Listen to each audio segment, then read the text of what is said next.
Well, hello there. Welcome to TryHard Reading Corner Part 5. I already forgot. Wow, look at me. I've added a painting, but as you can see, Miss Johnson's super smart with layout, and I am literally blocking her. Oh, okay, I'll sit like this. This is the Queen of Hearts. She is awesome and all-powerful, just like I would someday hope to be. I'm kidding. I just love cards. Cards are the bomb. If you are bored, take heed. Play some cards. The beautiful part of cards, you could literally do everything, right? You could do solitaire by yourself. You could play Go Fish with your 4-year-old sibling. You could, I'm blanking on all the card games. Wow. I don't know if I'm awake, guys. Hello. Welcome. I'm going to sit weirdly today so you can see my new painting. But chances are, I'm probably going to block her every time. No! I have a limited amount of command hooks because I've learned from him, and she's not fallen today, but we shall see. Well, hello. I hope you're doing well. I am awake, trying to wake up early, guys. It's hard making a routine, but it is like super important because once I figure this out, I know I will feel better. But in the moment, my head just keeps saying, why are you doing this? And I'm like, great question. Let's keep going. Push through. So, why not start off all, like I do with all good episodes, with an embarrassing Miss Johnson story. Because I think that gives you a little life and you're like, well, at least I'm not that lady. She's crazy. Okay, so it's again a story about little Miss Johnson. I make my craziest decisions when I was little, but you know what? I'm still making crazy decisions in my adult life. I know last week I made some kind of a crazy decision. I'm just gotten to the point of crazy where I don't even remember what I did, but I know I did something. Either way, so when I was in, let's say first grade, so it doesn't sound as bad. Maybe that sounds worse if you're older. No, I was in first grade for sure. First grade, second grade, okay, little Miss Johnson. I was living in New York, and my mama, it's always about my mama, God bless her, that poor woman. She gonna be a saint just because I'm her kid, I think. Oh, either way, so mama was expecting my brother, and I was so excited because I have a weird childhood. I was like an only child for like a good chunk of my younger years, you know? So like at 7, I was so pumped to have a little sibling to play with and to torture and all those fun things. I was so excited. So obviously towards the ends of my mom's pregnancy, her belly just gets bigger and bigger, as one pregnant woman does. And she had to take me and her belly to the grocery store. And I really don't think that's an easy option, but it's what she had to do because she's a mama. So she's taking me to the grocery store, and I'm so bored because the grocery store is not fun. That as she grabs the cart, I'm like, Mom, I know what I can do. She's like, what do you think you can do? I'm like, I can push the cart for you. Because like, you know, you got to shop and you got a baby in your belly, and like, I could push the cart for you. I could be helpful right now. I could do this. She's like, well, Miss John, this is the thing with my mom. And I think all moms have this, and you tell me what you think. I swear, my mom has like spidey mom senses where like she knows something bad is about to happen. Like there's times where like I'm about to make a huge mistake and she'll call me. She'll be like, what are you doing? I'm like, nothing. Or like if I'm having a really bad day, she's like, she calls me. I'm not kidding you. Within 2 minutes, it happened yesterday. Within like 2 minutes, she'll call me. She's like, how's it going? I'm like, how did you know? Well, Mama was having one of those moments. She's like, oh, Miss Johnson, I don't know. I'm like, please, Mom, give me a chance. And she's like, it's just a grocery cart. She can't do that much damage. Just wait.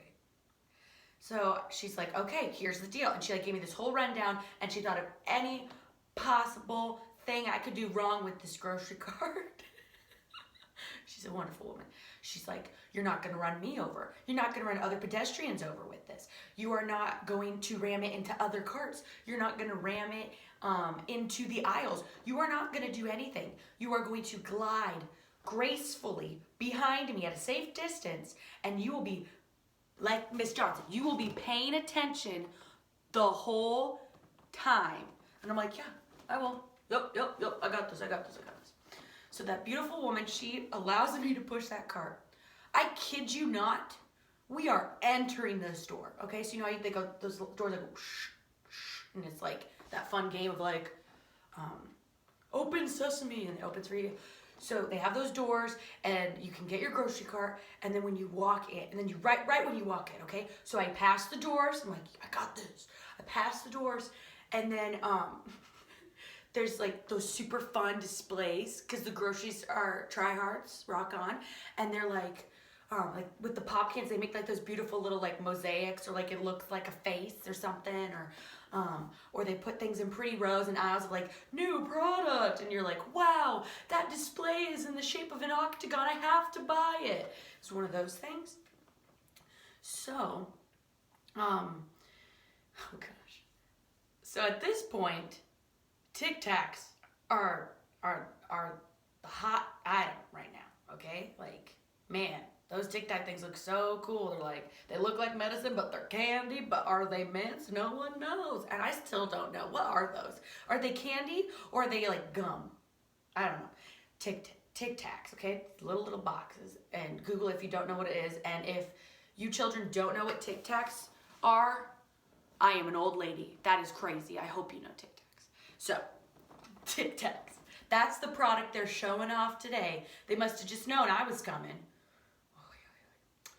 So, I just got past the doors. I'm gliding in, and I see the Pyramid of Giza's, like, its twin in Tic Tacs. I'm not even making this up. I don't know how they did it. They stacked individual Tic Tacs into this huge pyramid. It was amazing. So naturally, I am taken aback by the beauty of this tower. Also, I'm 7, so this is pretty cool. So I'm pushing my cart. I'm like, wow. And as I push, remember my mama said, pay attention. I was paying attention to the Tic Tacs, not the cart. I kid you not. I clipped the corner of the pyramid. That easily took some wonderful human days, not even hours, days to build.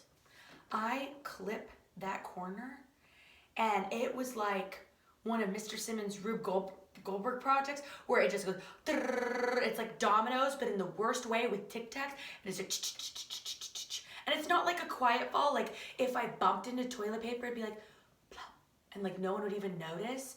It was like shaking maracas, like 50 people shaking maracas and screaming, because inside my head was screaming, and these Tic Tacs just caving in.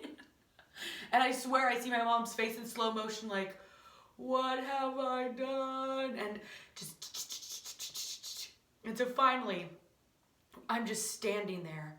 I think I dislocate my jaw because it's just dropped so far. I'm just looking at the mess I made, again, the mess I made, and all the grocery store workers are like, it's okay, but I know deep down they're like, they're picking up all these Tic Tacs. My pregnant mother is picking up all these Tic Tacs and yelling at me to help pick up all these Tic Tacs, and I reached the level of embarrassment that it's where you're frozen. Like I just stared and watched them pick up my mess because it was sheer terror. It was so bad. And I honestly think that's why I don't really push the cart for my mom much. And maybe she forgot about this, and maybe she's remembering this now. Remember that? It's bad, wasn't it? But really, she does not push I really don't push the cart with her very much. And I think even if she doesn't think about it, deep down, she knows why.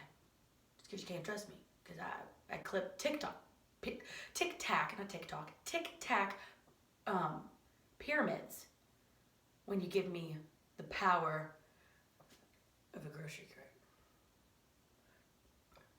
It was a bad day to be Little Miss Johnson. Mom took the cart right afterwards, and I was like, yep, good choice, smart, yep, why'd you give it to me in the first place? Trust your instincts, they were right. So, my poor mother, she goes through so much. I'm still crazy too. It's like, you think you're like, oh, well, she's grown up, she's figured it out. No.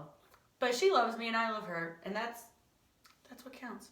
So, as I already told you, the Queen has joined us. Welcome, Queen. Today is a beautiful day. We're gonna read more of this, my favorite book of all time. Little catch up if you forgot. Chapter 1 was all about Mrs. Gorf, that weird old lady. She didn't like children, but she loved apples. She would wiggle her ears. How do you wiggle your ears? I'm wiggling my jaw, but she'd wiggle her ears, and then she'd stick out her tongue and turn children into apples. And then somehow they turned her into an apple, and the PE teacher ate her, okay? And then we got Mrs. Jules, who's the new teacher, and she thought all her children were monkeys, which, Mrs. Jules, I feel you. Sometimes my children are monkeys. But now we're going to continue on with, oh, I love this guy. Chapter 3, Joe. I love this kid. Okay, Joe. Joe had curly hair, but he didn't know how much hair he had. He couldn't count that high. In fact, he could not count at all. When all the other children went to recess, Mrs. Jules told Joe to wait a minute. Joe, she said, how much hair do you have? Joe shrugged his shoulders. A lot, he answered. But how much, Joe? Asked Mrs. Jules. Enough to cover my head, Joe answered. Joe, you are going to learn how to count, said Mrs. Jules. But Mrs. Jules, I already know how to count, he said. Please let me go to recess. I feel you, Joe. First, count to 10, said Mrs. Jules. Joe counted to 10. 6, 8, 12, 1, 5, 2, 7, 11, 3, 10. No, Joe, that's wrong, said Mrs. Jules. No, it isn't, he said. I counted until I got to 10. But you were wrong, said Mrs. Jules. I'll prove it to you. She put 5 pencils on his desk. How many pencils do we have here, Joe? Joe counted the pencils. 4, 6, 1, 9, 5. There are 5 pencils, Mrs. Jules. That's wrong, said Mrs. Jules. How many pencils are there? Asked Joe. 5, said Mrs. Jules. That's what I said Joe. May I go to recess now? No, said Mrs. Jules. You got the right answer, but you counted the wrong way. You were just lucky. She set 8 potatoes on her desk. Pause. What teacher has an ample amount of potatoes? I mean, I love how, like, in the book when you're reading it, like, you're like, she had 8 potatoes. And you're just like, yep, sounds like a Tuesday. Yep, keep going. But, yeah, okay. She set 8 potatoes on his desk. How many potatoes, Joe? Joe counted the potatoes. 7, 5, 1, 3, 2, 4, 6, 8. There are 8 potatoes, Mrs. Jules. No, you got the right answer, but you counted the wrong way again. She put 3 books on his desk. Count the books, Joe. Joe counted the books. 1,000, 1,000,000, 3. 3, Mrs. Jules. Correct, said Mrs. Jules. May I go to recess now? Asked Joe. No, said Mrs. Jules. May I have a potato? Asked Joe. No, listen to me. 1, 2, 3, 4, 5, 6, 7, 8, 9, 10, said Mrs. Jules. Now you say it. 1, 2, 3, 4, 5, 6, 7, 8, 9, 10, said Joe. Very good, said Mrs. Jules. She put 6 erasers on his desk. Now, count the erasers, Joe, just the way I showed you. Joe counted the erasers. 1, 2, 3, 4, 5, 6, 7, 8, 9, 10. There are 10, Mrs. Jules. No, said Mrs. Jules. Didn't I count right? Asked Joe. Yes, you counted right, but you got the wrong answer, said Mrs. Jules. This does not make sense, said Joe. When I count the wrong way, I get the right answer. When I count the right way, I get the wrong answer. Mrs. Joe hit her head against the wall 5 times. Oh my God, just imagine your teacher just like, and she just starts smacking her head against the wall. Mrs. Jules does this a lot. Mrs. Jules hit her head against the wall 5 times. How many times did I hit my head against the wall? She asked. 1, 2, 3, 4, 5, 6, 7, 8, 9, 10. You hit your head against the wall 10 times, said Joe. No, said Mrs. Jules. 4, 6, 1, 9, 5. You hit your head against the wall 5 times. Mrs. Jules shook her head no and said, yes, that is the right answer. The bell rang and all the children came back from recess. The fresh air had made them very excited, and they were laughing and shouting. Oh, darn, said Joe. I missed recess. Hey, Joe, where were you? Asked John. You missed a great game of kickball. I kicked a home run, said Todd. What was wrong with you, Joe? Asked Joy. Nothing, said Joe. Mrs. Jules just trying to teach me how to count. Joy laughed. You mean you don't even know how to count? Counting is easy, said Maricela. Now, said Mrs. Jules. What's easy for you may not be easy for Joe, and what's easy for Joe might not be easy for you. Nothing's easy for Joe, said Maricela. He's stupid. That's not nice. Don't talk like that. I can beat you up, said Joe. Don't talk like that. Try it, said Maricela. That will be enough of that, said Mrs. Jules. She wrote Maricela's name on the blackboard under the word discipline. Joe put his head on his desk between 8 potatoes and 6 erasers. Don't feel bad, Joe, said Mrs. Jules. I just don't get it, said Joe. I'll never learn how to count. Sure you will, Joe, said Mrs. Jules. One day, it will just come to you. You'll wake up one morning and suddenly be able to count. Joe asked, if all I have to do is wake up, what am I going to school for? School just speeds things up, said Mrs. Jules. Without school, it might take you another 70 years before you wake up and are able to count. By that time, I will have no hair left on my head to count, said Joe. Exactly, said Mrs. Jules. That's why you go to school. When Joe woke up the next day, he knew how to count. He had 55,006 hairs on his head, and they were all curly. Poor Joe, I love that man. Okay, chapter 4, Sherry. Sherry had long eyelashes. She weighed only 49 pounds. She also wore a big red and blue overcoat with a hood. The overcoat weighed 35 pounds. The red part weighed 15 pounds. The blue part weighed 15 pounds. And the hood weighed 5 pounds. Her eyelashes weighed 1.5 pounds. She sat next to the window in Mrs. Jules' class. She spent a lot of time just staring out the window.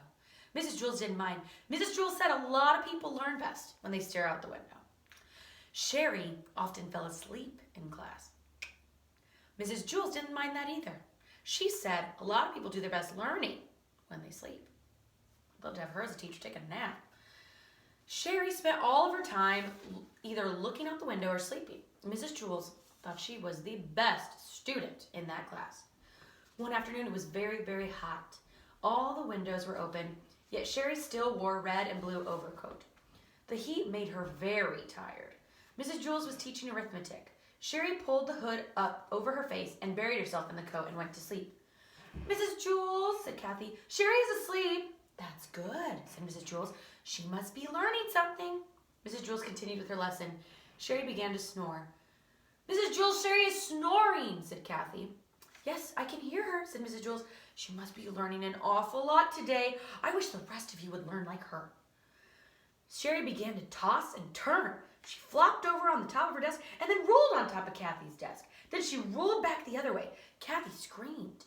Sherry rolled out the window. She was still asleep. As you know, Mrs. Jules' class was on the 30th story of Wayside School, so Sherry had a long way to go. After she had fallen 10 stories, Sherry woke up. She looked around. She was confused. She wasn't in Mrs. Jules' class, and she wasn't home in bed. She couldn't figure out where she was. She yawned, pulled back her hood and over her eyes, and went back to sleep. By that time, she'd fallen another 10 stories. Wayside School had an exceptionally large playground. Louis, the art teacher, was way over on the other side when he happened to see Sherry fall out of the window. He ducked under the volleyball net, hurtled past the kickball field, hopped over the hopscotch court, climbed through the monkey bars, sped across the grass, and caught Sherry just before she hit the ground. The people in Mrs. Jules' class cheered. Sherry woke up in Louis's arms. Darn it, Louis, she said. What did you go and wake me up for? I'm sorry, Sherry, said Louie. I'm sorry, Sherry repeated. Is that all you have to say? I was having a wonderful dream until you woke me up. You're always bothering me, Louie. I can't stand it. She laughed and hugged him around the neck. Louie carried her back up those 30 flights of stairs to Mrs. Jewell's room. That evening, when Sherry went to bed, she was unable to fall asleep. She just wasn't tired. I love this book. It's good fun. I hope you're having a wonderful day. Hope you're working hard. Don't lose track. Email me if you have any questions. Email me if you have any fun ideas of things I should do or could do. I'm open to anything. But I am praying for you. I love you. And I miss you all like crazy. So have fun. Do some good. Be nice to your siblings and your family. I know it's hard, but that's the nice thing to do. Have an awesome day.